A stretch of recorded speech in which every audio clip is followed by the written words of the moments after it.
Hey everyone, it's Kristen. So today we are going to be talking about the 2003 version of the God Loves Man Kills storyline. This is what we talked about in the other videos, the 1982 version, which was, like I said, way more profound, I will say, than the 2003 version. Like the 2003 version doesn't have all these nuances in it, and it doesn't tell you like all the background of Stryker. The whole fact that he murdered his son and called him an it and a monster, and then he broke his wife's neck to cover up for the fact that his wife gave birth to a monster and she was asking for the baby, like in her half-conscious state because they got into a car wreck. Anyway, and that he like questioned like why this would happen to him, and then he realized in his delusion that, oh, it wasn't my fault, it was Marcy's fault. She's the one that sinned. She's the one that is responsible for this, and God just used her to show me that the devil has decided to infiltrate the human race through our children, through mutants being born to us. But mutants aren't creatures of God. They aren't human. They're of the devil. And so I need to eradicate them because they're not human. So basically that one was like way more profound, got into way more like of the philosophical side of the debate of like what is human. So the 2003 version of the story, I mean, you can see it. It's the Extreme X-Men, because like the tagline in the very front says, extreme times require extreme X-Men. I mean, you know me, I love the X-Men, but even that's a little cheesy. But so basically this whole story is about how in the beginning we come across a Stryker, because of course, like after what happened at his last, conference, he was sent to jail. So he's still a minister. He still believes himself to be a man of God. So he was ministering to this mass murderer, Aaron. Basically given him his last rites, sort of thing, on one coast, and so they had to transfer him back to where he was. And basically what happened is that Lady Deathstrike, which, that's who he used in the movies to kind of do his bidding, be his bodyguard, interestingly enough. She infiltrated the flight crew and killed them all, and then, freed Stryker.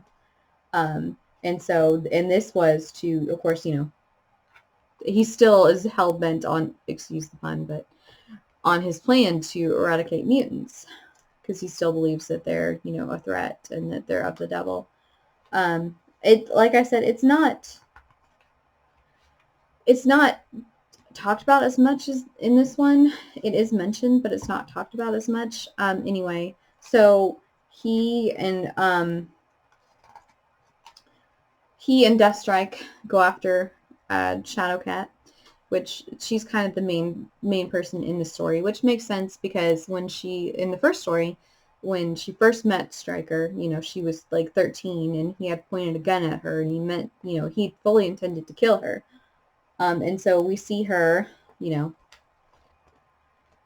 therapy, talking about just her life and how, this has brought up all kinds of feelings for her, and, she's lost at this point.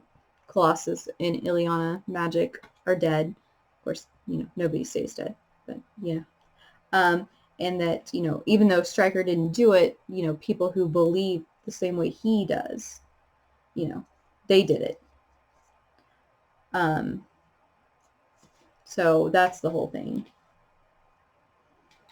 So the X-Men go to investigate a plane crash, Stryker's plane crash, because, I mean,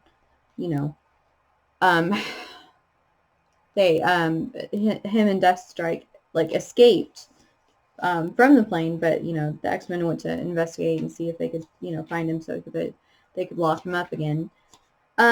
So basically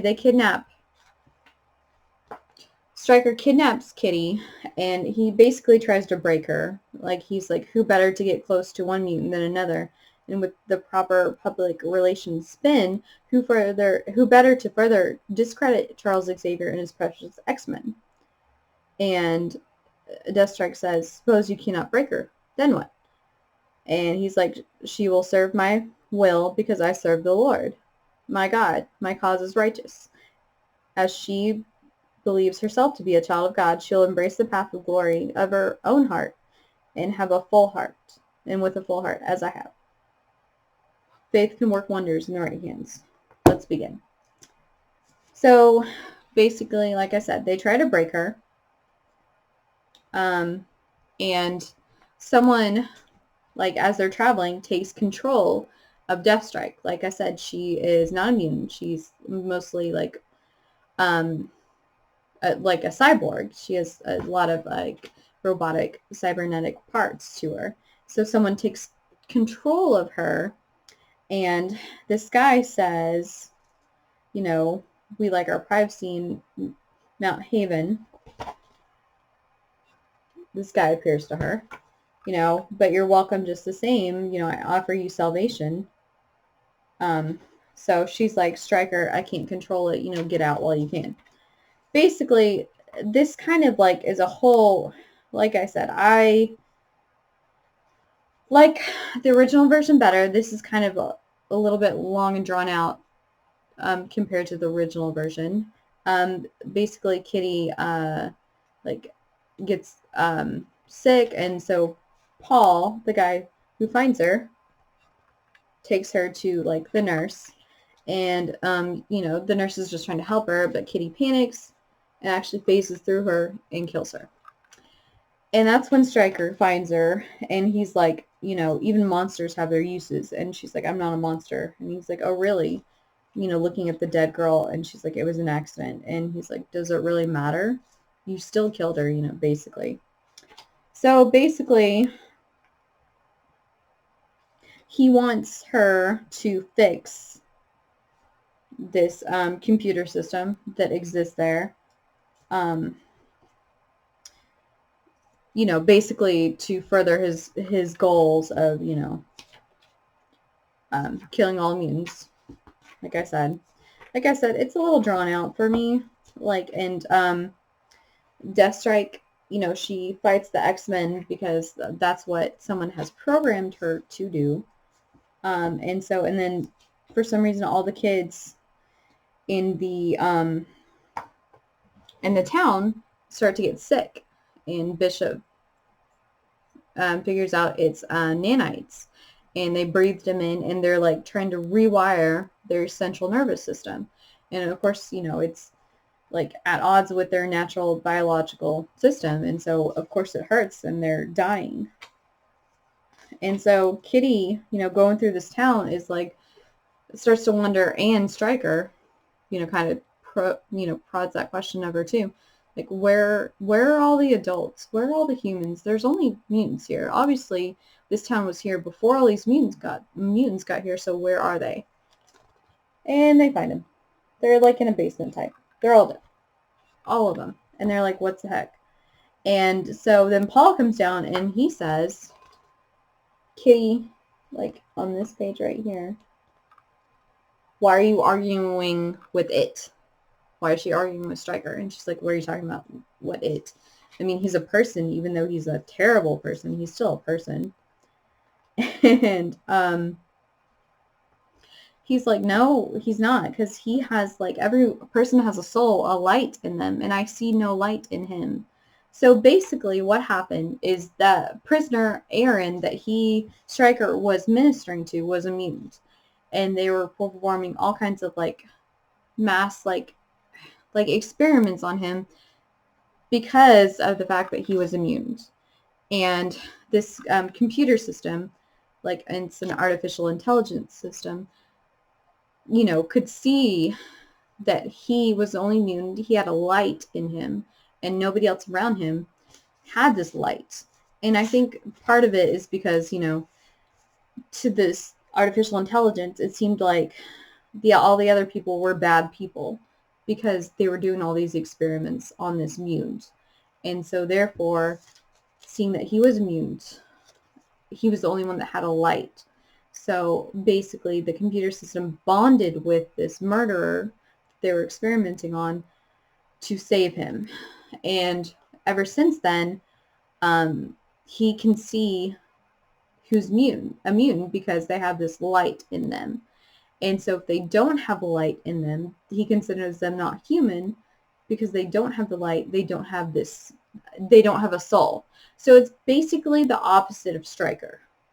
Stryker wants to kill all mutants because they're not human. Well, Paul is trying to kill all humans because essentially they're not mutants, because he can't see the soul, the light in them.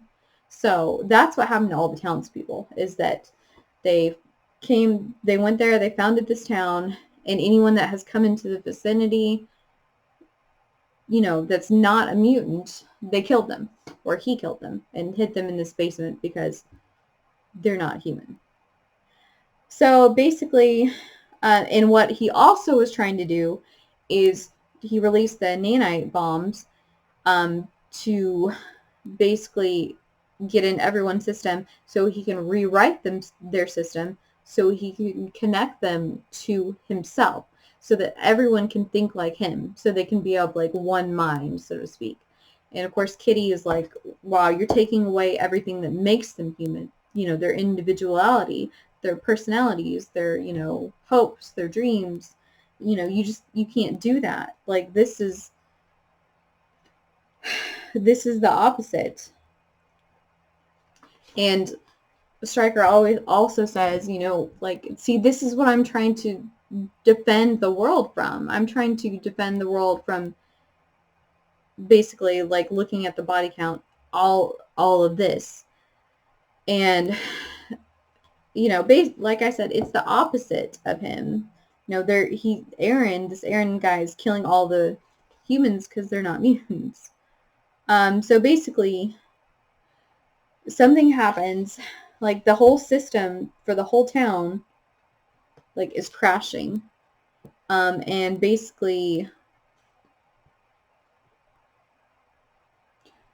you know, basically it's all coming down because in true, you know, dramatic fashion, of course, that's what's going to happen. And so, what Stryker says is, you know, he realizes like kind of how wrong he was in thinking, in his limited thinking, because basically Paul was thinking the same thing, just opposite ends of the spectrum, basically. And so the whole system's crashing. You know, Paul is like connected to this system, so he can't leave, basically. And Stryker says, you know, leave him here with me. You know, we will learn from each other. Like, I will teach him and he will teach me. Like, I will teach him about humans and he will teach me about mutants, and we'll be like of one voice, basically. Like, we'll help each other to see the world. And, you know, Kitty's like, for how long? And she's like, as long as it takes. You know, he says, as long as it takes. I mean, you know, they go inside this sealed capsule and they, you know, will basically stay there and be buried underneath all the rubble. Because, I mean, they're, you know, basically, because Paul's like an AI, like they will be connected, and then they'll learn together, and one of these days they'll come out after they've learned everything. But anyway, like I said, it wasn't as strong to me. It wasn't as, you know, there wasn't as many things that I could point out to you that I was like, wow, you know, this is like, I can't believe this, or this is shocking to me, sort of thing. Or maybe it's because, you know, in this world, day and age, we've seen it all, but it wasn't as good to me. But I still wanted to share that with you, so I hope you enjoyed this video, and until next time, bye.